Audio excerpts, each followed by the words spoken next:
এই না না, আমি তোমায় কিচ্ছু বলছি না। আমি জানি তুমি প্রচন্ড ব্যস্ত, তোমার হাতে একটুও সময় নেই। আর আমার সাথে কথা বলা ছাড়াও তোমার হাজার একটা ইম্পর্টেন্ট কাজ আছে। কিন্তু আমার তো তোমার কথা মনে পড়ে, আমার কথা বলতে ইচ্ছে করে।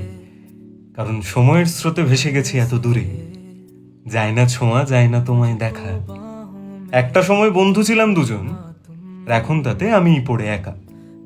করলে মেসেজ দেখছো দুদিন পরে, জন্মদিনেও আসছে না আর ফোন।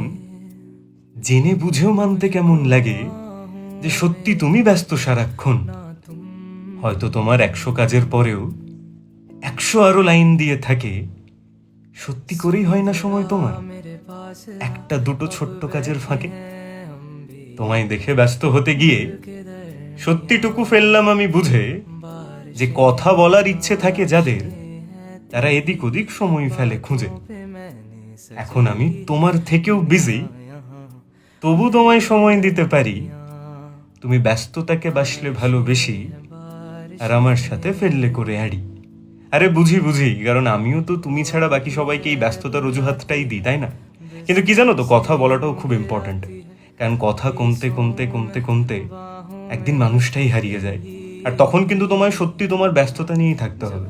তখন চারপাশে আর কেউ থাকবে না, বুঝলে? তো যাও,